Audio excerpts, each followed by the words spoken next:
Buenas tardes, horario complicado, dos muy ricos de bondiola que tenemos. Bueno, un poco, sí, como decía él, hemos cambiado el título porque hablaba de la experiencia de 25 años de Riego Manfredi, y si bien la charla va a estar vinculada a resultados productivos, también quería contar un poco como la experiencia que ha hecho la provincia de Córdoba, no solo a nivel INTA, sino a nivel estrategia para que la tecnología en riego se multiplique, ¿no? Antes una aclaración importante, cuando hablamos de rendimiento, ahí estaría Manfredi en el centro de la provincia de Córdoba y acá nos encontramos ahora. Si bien en esa imagen que es el balance hídrico a nivel global del país, nos encontramos prácticamente con el mismo déficit de milímetros, tanto en Córdoba como Manfredi como acá en Bahía Blanca. Las situaciones ambientales del suelo y demás son diferentes, así que con esto quiere decir que cuando yo hablo de los resultados, por ahí puede ser muy importante o poco importante según la experiencia de ustedes. Rápidamente, esto de decir cuán importante no solamente pensar en los rindes, sino en la estrategia que sostiene toda esta tecnología, es trabajo que se hizo entre INTA, el Ministerio de Agua de la provincia de Córdoba, el Ministerio de Agricultura y el Consorcio de Riego. A nivel privado lanzamos, o de muy temprano, lo que fue la Asociación de Regantes, en el 97, como una figura gremial que podía de alguna manera ir a protestar con cartel y demás cuando querían aumentar el canon de riego. Pero después, en el 2003, cuando empieza a crecer fuertemente el área regada, la misma institución que el Ministerio de Agua generó una modificación en la ley del consorcio de riego que estaba establecida solamente para los sistemas canaleros e incluye los sistemas de agua subterránea. Se forma el consorcio de regantes de agua subterránea que tiene el rol de controlar a sus socios en un perfecto cumplimiento de la normativa y en el caso que haya alguna infracción, denunciarlo frente al Ministerio y el Ministerio aplicar la sanción que corresponde. Eso fue un gran paso donde ya el consorcio, los regantes son socios de la provincia en el uso del recurso. Después hubo otra modificación de la ley de agua vinculada a la no mezcla de acuíferos de distinta calidad, porque en la perforación, si bien se sacaban perforaciones cada vez más caudalosas, por ahí, si no estaban bien hechas las perforaciones, generaban problemas de mezcla de acuíferos. El ítem más importante quizás fue, que ya les vamos a mostrar esta mañana, el estudio de las aguas subterráneas, ¿no? Anteriormente era perforar para ver hasta dónde llegamos, y este estudio dio alguna seguridad vinculada a la capacidad de los acuíferos, al dimensionamiento de los acuíferos y a la calidad. A nivel propiamente de INTA, hemos trabajado en caracterizar el área de riego, lo que mostró Juan Pablo esta mañana, la tabla de calidad local de agua para nuestras condiciones, algunos convenios con las empresas vinculadas a módulos de goteo subterráneo, o módulos de pivot con alta velocidad, con energía solar, con riego variable, y de alguna manera, como complemento de esta reunión, nosotros cada 2 años, el año pasado y lo haremos el año que viene, hacemos la reunión internacional de riego vinculada más que nada a lo que es el sector productivo del centro norte del área de Pamplona, ¿no? Todo este trabajo normativo, regulatorio, reglamentario hace que el inversor que vaya a decidirse a invertir en riego hoy tiene muchísima información que le permite tomar decisiones. Entonces, desde los mapas de aptitud de riego en los suelos, o como les decía ya, el mapa de la calidad de los acuíferos, en este caso solamente está graficada la conductividad eléctrica, y sabemos que el mismo acuífero que larga con muy buena calidad, desde que se va hacia el sudeste, por la misma génesis del suelo se va salinizando y ya no es apta para riego. Bueno, todo eso realmente es un verdadero banco de información que permite tomar grandes decisiones. Nosotros en el 90 estimábamos que el área regable de Córdoba era esa mancha azul, vinculada a las perforaciones que había en los pueblos, porque todavía casi no había riego, y a la calidad de suelos. Y a lo largo del tiempo, lo que ven ahí son los círculos que se identifican con las imágenes satelitales. Hoy estamos cerca de 190.000, casi 200.000 hectáreas, y la mancha que en algún momento determinamos realmente hoy se está confirmando con las inversiones que se vienen realizando desde el sector privado, ¿no? Como decían los chicos esta mañana, en nuestro caso es riego suplementario, y a esta base de equipo de pivots, desde el 2012, cuando incorporamos el primer módulo de goteo enterrado, hoy estamos hablando que en Córdoba hay entre 30 y 40.000 hectáreas más de riego por goteo enterrado para manejo de cultivos extensivos. Habló Ignacio esta mañana de balance hídrico, el potencial de nuestra zona, o sea, si un cultivo no tuviera limitantes, cuánto consumiría en función del ambiente que tenemos y lo que nos aportan las lluvias, y tenemos un déficit de 550 milímetros que, si los aportáramos, por ejemplo, esa alfalfa estaría dando los rendimientos potenciales que esperan. Por eso, en esta región subhúmeda semiárida, el impacto del riego es muy importante. Si bien lo pasé rápido, lo que ha hecho la provincia con el INTA, con el consorcio, es fuertísimo en cuanto a esa información que hoy tenemos. Por supuesto, di el título de las legislaciones, pero las legislaciones, más que nada, lo que le otorgan es la sostenibilidad para que por mucho tiempo el que invirtió en riego pueda seguir regando, ¿no? Y ahora sí, vamos al título de la charla, que es resultados productivos. Como decíamos, en el 95 se compró el primer equipo y a partir del 96 empezamos a sacar información, que nos han estado contando los chicos, tanto de balance hídrico como calidad de agua, hasta el día de hoy. Este es el campo de Manfredi, que tiene 1.300 hectáreas. En el 96 se instaló ese primer pivot de 30 hectáreas que se movía en dos posiciones de bloqueo fijo. Y si bien hay mucha superficie que se usa para investigación, el resto la produce una asociación cooperadora que genera también recursos para invertir. Esta asociación compró un pivot grande que se movía en tres posiciones, 130 hectáreas, después compró otro pivot chico de 30 hectáreas que se utiliza en el campo. Después instalamos en 2012 el primer módulo de goteo enterrado, después el segundo módulo de goteo enterrado, después el tercer módulo de goteo enterrado con Natchatlas, Netafim y Ribulis. Después pusimos un equipo de alta velocidad. Después compramos, para no estar reforzado con este equipo tanto movimiento, otro equipo igual, y riegan, como es suplementario, lo vamos moviendo en posiciones. Y al equipo más viejito le agregamos la tecnología de riego variable, que después les voy a contar algunas cuestiones sobre esto. Entonces hoy pasamos de las 30 hectáreas sobre 1.300 a 760 hectáreas en 1.300. 760 potenciales. En años normales podemos regar bien. Los últimos 5, no la campaña pasada, los últimos 5 llovieron 200 milímetros menos cada año, por lo tanto hubo momentos con ese seguimiento del balance hídrico que tuvimos que seleccionar qué cultivo regar. Y finalmente un módulo de goteo enterrado para el tema de afluente, que también voy a tratar de contarles según el tiempo.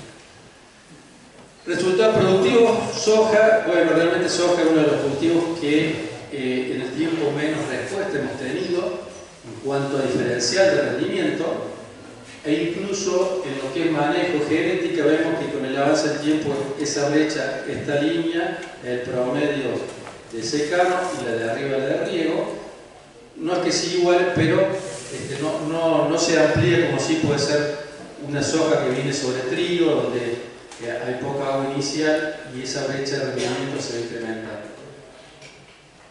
Como les decía, el diferencial de rendimiento de una soja sobre trigo, estamos hablando cerca de un 25%, con rendimiento de 3.500 kilos en la situación de riego y 2.600, 2.700 en secano. Eso considerando desde el 2012, cuando incorporamos el goteo. Si nos vamos a nuestro inicio, obviamente la genética era otra, la fecha de siembra era otra, el manejo era otro, la nutrición, en ese rendimiento promedio un poquito más bajo. En el trigo habíamos visto que la zona central de Córdoba se caracteriza por las lluvias monzónicas de primavera y verano, y otoño sirve para hacer reserva, y en invierno prácticamente no llueve. Entonces el trigo en el secano se hace prácticamente con el agua almacenada, y cuando le aplicamos riego empezamos a tener grandes respuestas. De trabajo en general, no vamos a entrar al caso puntual ni analizar el cuadro, hemos trabajado mucho con la nutrición, viendo dónde está la curva de respuesta más importante en función a los kilos de nitrógeno aplicado. Como es el cultivo que más agua necesita, hicimos tecnología o la aplicación de riego deficitario, es decir, ponerle menos milímetros y ese diferencial a lo mejor ponerlo en otro círculo, entonces tener dos superficies de un poquito menos rendimiento que una sola con rendimiento diferencial, y las diferencias productivas no son tanto y la eficiencia del uso del agua de riego crece bastante. Bueno, evaluación de cultivares. Nosotros tenemos una zona marginal para el trigo, entonces cualquier diferencia fenológica que viene dándose a lo largo del ciclo viene en los calores de noviembre y diciembre y iguala todo. Entonces casi no hay diferencia entre ciclos cortos o largos, sí, por supuesto, con la situación de secano. Y sí podemos ver una gran diferencia en lo que es el rinde promedio de riego con el secano. Y si, por ejemplo, este secano, porque la decisión hace tiempo era la rotación la hacemos independiente haya humedad o no haya humedad. Claro, se castigaba mucho al secano. Fíjense, en los últimos 5 años no se pudo sembrar trigo en el secano porque no había agua, son los 200 milímetros menos de estos que habíamos hablado. Entonces también acá hay un dato, ¿no? Es la seguridad productiva que da el riego versus la variabilidad de no, en el caso del trigo, no poder sembrar porque no hay ni siquiera humedad en el suelo. Y acá los impactos de los rendimientos son mucho más fuertes. Cuando el antecesor es soja, estamos hablando de un 120% más de rendimiento, 5.800 kilos contra 2.600, y cuando el antecesor es maíz, es un 150%, de 5.500 kilos a 2.100, que a lo mejor para la región triguera no son rindes tan importantes, pero para cada persona sí lo son. Pero lo más importante acá es la variabilidad, ¿no? En el secano, obtener este rendimiento tiene una variabilidad del 45%, con lo que podemos llamar la seguridad de hacer un trigo bajo riego, que no la tiene la situación de secano, independiente si el antecesor es soja o el antecesor es maíz. Los cereales, trigo y maíz, a diferencia de la soja, no son una línea directa, pero agua, genética y fertilizante generan incremento de rendimiento. En el trigo se nota más porque el secano está castigado, pero en el maíz sí seguimos, por más que se hace en el periodo de lluvia, también tenemos estos incrementos de los rendimientos. Y si bien, de nuevo, la línea de arriba en la situación con riego, la línea de abajo en la situación secano, si bien la situación con riego amesetándose, queremos revisar si es que estamos ya con los rendimientos potenciales pero económicos, ¿no? Porque no estamos haciendo potenciales productivos, sino fertilizaciones acorde a una rentabilidad económica. El riego también, no riego voluntad, sino siguiendo el balance. Pero bueno, de algún modo estamos llegando a un amesetamiento que por ahí puede ser empezar a investigar otras cosas, micronutrientes o alguna otra estrategia.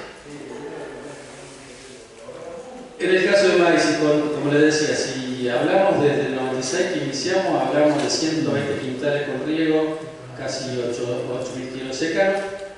Cuando tomamos los últimos 12 años, ese rendimiento crece significativamente, cerca de 14 toneladas contra las 8 toneladas. Esto es bastante estable. En la región centro de Córdoba, las 8 toneladas de maíz la tenemos en el módulo riego, la tenemos en el módulo específico de secano, como que es el rinde promedio, obviamente con toda la variabilidad que tiene según el régimen de lluvia, ¿no? Y con un incremento de la producción del riego versus el secano del 75%. También hemos trabajado vinculadas respuestas al nitrógeno, ¿no? Y claramente, después de muchos ensayos, nosotros sabemos que si queremos sacar 14.000 kilos La planta tiene que disponer de casi 180 kilos de nitrógeno entre lo que hay en el suelo y lo que le aportamos al fertilizante. Nos pasó también como expresiones de la genética, ¿no? Manejábamos una densidad 65.000 plantas por hectárea de secano, la llevamos a 75-80.000 como gran cambio, y se nos dio por probar una vez entre 95 y 100.000 y hubo un incremento fuerte del rendimiento y fuimos más arriba y no, ya no responde más. Entonces también esas recetas que eran a lo mejor por mucho tiempo, hoy con lo que es la genética, el manejo y más, hay que ir continuamente haciéndose evaluaciones a ver dónde está la mejor respuesta al rendimiento. Cuando dividíamos de a 5 años la respuesta al rendimiento, veíamos que había un crecimiento en riego y también lo veníamos logrando en secano, pero en los últimos 5 años, por ese déficit hídrico, fíjense lo del secano, lo que pasó, y sin embargo el riego sigue ahí arriba, ¿no? Entonces, cuando hablamos con los bancos, a veces decimos, che, ¿a quién le voy a prestar plata? Y alguien que me pueda asegurar que me va a pagar. ¿Y cuál tecnología más que el riego puede asegurarte, con un buen manejo, por supuesto, esa estabilización de los rendimientos? ¿Serán los máximos? No lo sé, pero sí podés establecer en tu campo un nuevo piso productivo mucho más alto que el que manejabas y con menos riesgo, ¿no? Porque estamos hablando de rendimientos promedio de 5 años, fíjense la variabilidad que tiene. Cuando juntamos en kilos de grano la rotación, que es trigo, soja, maíz o trigo, maíz, soja, y lo llevamos a hectárea, que en este caso de este equipo tenemos un incremento por hectárea entre el 50 y el 60% de más kilos de grano por haber regado, y obviamente con distintos impactos, el 25% en soja, el 150% en trigo y el 75% en maíz. Y esto es fuertísimo, estamos hablando de promedio de 29 años, ¿no? Entonces, si yo como negocio, como empresa, me pudiera asegurar ese diferencial, creo que es más que significativo. También, esto es una reunión de pivot, pero también trabajamos en goteo enterrado, y hay otro gran negocio que aparece en la agricultura, que es la alfalfa regada, no la alfalfa para pastoreo, sino para vinificación para exportación, con los megafardos, y bueno, trabajo de Ignacio Severina. Lo importante es que pasamos de 15 toneladas de secano a prácticamente 26 toneladas por hectárea, ¿no? Con muchísimo riego, por supuesto, la alfalfa que es grande, casi 700 milímetros, pero se prácticamente duplican los rendimientos con respecto al secano, además de incrementar el número de cortes. Y bueno, con esta estrategia que le digo de un nuevo negocio de planificación por una alta demanda internacional, es una gran opción que tenemos. Cuando vamos a tecnologías ya consolidadas, digamos, no es que estamos validando algo que es una innovación, el riego variable, que en definitiva es un sistema donde cada bajada de tobera tiene una electroválvula y uno, a través de un programa, le da una receta de cómo quiere que riegue. Es el pivot a medida que va reconociendo a través del GPS la posición del riego. Lo que hicimos fue, en ese mismo equipo, por ese muestreo en grilla, por contenido de fertilidad, por altura, diferenciar 3 ambientes: la loma, la media loma y el bajo. Y con ese, en un par de campañas de trigo, lo que hicimos fue hacer un manejo tradicional, que sería el lado derecho de la pantalla, donde, bueno, en los dos casos la lluvia fue la misma, y el lado izquierdo sería el manejo con la dosis variable. Como resumen, en la dosis variable en promedio pusimos 413 milímetros contra 393, que se aplicó en todas las situaciones, pero el dato por dato, al bajo se le puso 383 milímetros y a la loma 438, casi 50 milímetros más uno que otro. Y como resultado es que el rendimiento promedio es parecido, 73 quintales, 75, pero donde hicimos riego variable, lo que hicimos fue uniformizar las diferencias, y entre el máximo rendimiento y el mínimo hay solo 300 kilos de diferencia, y donde nosotros tomamos como RIN de 73, entre la zona más productiva y menos productiva hay casi 10 quintales o 9 quintales de diferencia, ¿no? Entonces esta es una tecnología que solamente con agua, acá no hubo fertilizante, no hubo otra cosa, permitiría para otros sistemas productivos, a lo mejor, no sé, hoy la papa no tiene mejor precio, pero algún otro cultivo de alto valor, además la fertilización, además el agua, permitan generar la homogenización de lotes totalmente heterogéneos. Entonces es una tecnología que está disponible, validada, y que en el caso nuestro funciona muy bien. Nada, solo contarles que bueno, la tecnología del riego, hay sistemas que hace más de 2000 años que venimos regando con sistemas canaleros, y hoy seguimos regando, pero en el 1700 aparece la bomba y ya no hablamos más de manto, hablamos de gotas, y después en el 2010 empezó la robotización, la automatización, y hoy estamos en la etapa de la inteligencia artificial, ¿no? Voy a hablar un poquito más adelante, cuestiones de sensorado que generan enorme cantidad de datos que si nos ponemos en un Excel a resolver no terminamos nunca, y la inteligencia artificial empieza a ser un nuevo componente de estas tecnologías o de estos avances tecnológicos.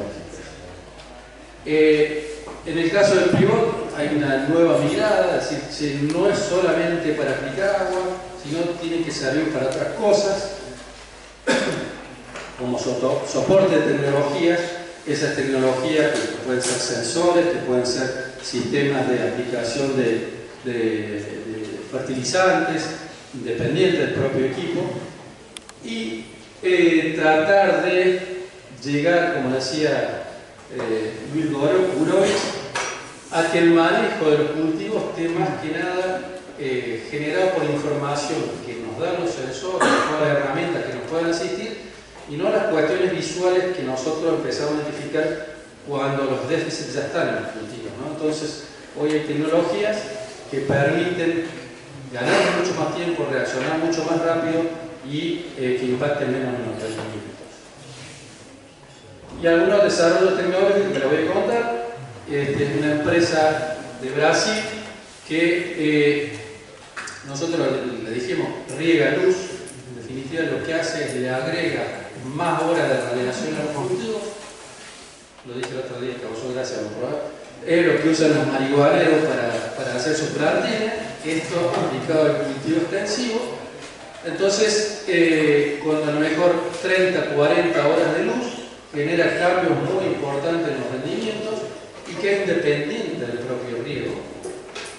Y que a su vez también está vinculado la calidad de esa luz a los distintos cultivos. No es una sola luz para todas las especies, sino que hay que ir identificando cuál se adapta mejor para que tenga, por supuesto, un mayor impacto en la producción.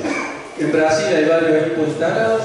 La idea era que instalaran uno en Mount Freddy, pero todavía no lo hemos podido lograr. Esto es lo que decía de sensores o cámaras que vayan en el mismo proceso que se va regando, generando información como identificación de maleza, identificación de índice verde, cualquier cosa que nosotros necesitemos para que en el mismo proceso tengamos la data para en el próximo riego, o directamente, si hay que fertilizar, lo realizamos inmediatamente y no esperamos a lo que nosotros por nuestro ojo no empezamos a ver un amarillamiento o no de la planta, ¿no? Dentro de la tecnología, bueno, está todo lo que es la planificación, cómo se está vinculando toda la información que se genera, las aplicaciones. Todas las empresas hoy tienen distintos sistemas de monitoreo para definir momentos de riego, tanto sea para pivot como para goteo. Y ahora me meto en una arena movediza porque también hay una cuestión que está tomando cada vez más peso, que es el uso del agua residual para el riego, ¿no? No sé si todos saben que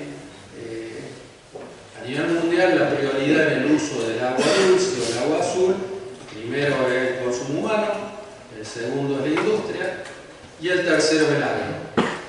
y el agro se consume el 70% de esa agua azul.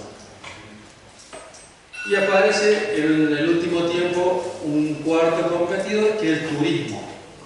Entonces, para algunos sistemas, principalmente canaleros y demás, está pasando en Córdoba, empieza a establecer niveles de la cota de los lagos que no pueden bajar de eso, porque si no se empiezan a venir sobre las piedras, y eso implica que hay menor disponibilidad de agua para el río, ¿no? Y la realidad es que también empieza a nivel ambiental a haber más quejas porque el agro consume tanto y por sobre lo que consume la población. Entonces traigo un dato bastante relevante de la provincia de Córdoba, en este caso estamos hablando de efluentes urbanos en este momento, sobre una cantidad de 94 plantas de tratamiento que están distribuidas en toda la provincia, algunas muy sofisticadas como la de la ciudad de Córdoba que la trata con temperatura y demás y devuelve un agua muy renovada al río, o en otras que son lagunas nomás de contención que con una cantidad de tiempo después se usan para ponerle en el bajo que se le arregle el que está más abajo.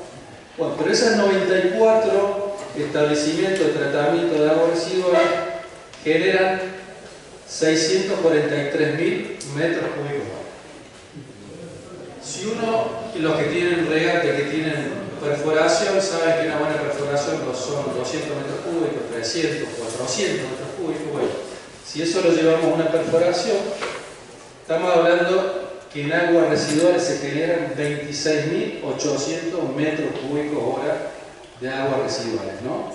Entonces, con esto que les digo, que ya el agua azul la empiezan a mirar medio raro los ambientalistas cuando se usa para la agricultura, hay una gran pero importantísima cantidad de agua que está de alguna manera tirándose o a los ríos o a los bajos para que vayan a zona más baja, que podría ser usada para regar.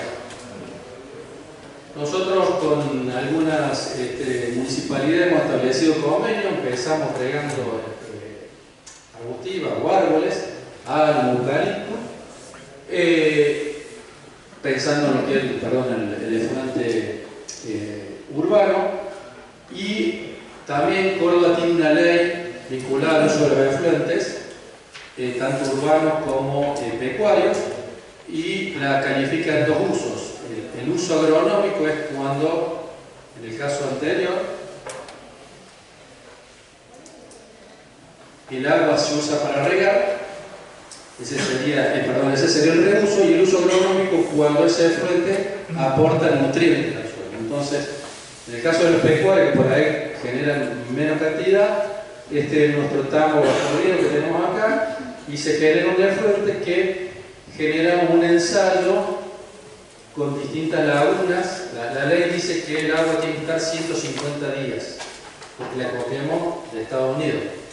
Pero en realidad lo que estamos tratando de ver acá, con esta laguna, si esa agua la usamos como uso agronómico a la mitad del tiempo y que el suelo haga su acción, puede ser un cambio en el dimensionamiento de las lagunas y demás.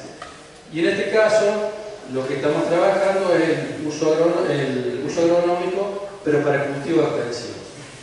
Con goteo enterrado, en cultivos trigo, soja, maíz, y bueno, vamos a ver el resultado en las próximas experiencias. Y como comentario final, venía acelerado con la pinta, ¿hacia dónde va la cosa? Bueno, el automatismo, manejo de las aplicaciones, tener mucha mayor cantidad de datos de una forma más amigable, en la forma de verlo, al sensoreo, ¿no? Que no esté tan pendiente de la mirada indirecta de un ojo que va a ser distinta a la mía que de cualquiera de ustedes, sino que sean sensores entrenados con inteligencia artificial que permitan con mucha más cantidad de datos generar esa información. Y como sugerencia, como experiencia propia de Córdoba, la organización de los productores obviamente tiene que surgir de los gobiernos, pueden ser asociaciones regantes, si surgen de los gobiernos consorcios de usuarios que permitan entre los dos, lo público y lo privado, hacer un mejor uso de los recursos para que reguemos nosotros, nuestros hijos, los nietos y que el sistema siga siendo productivo. Muchas gracias.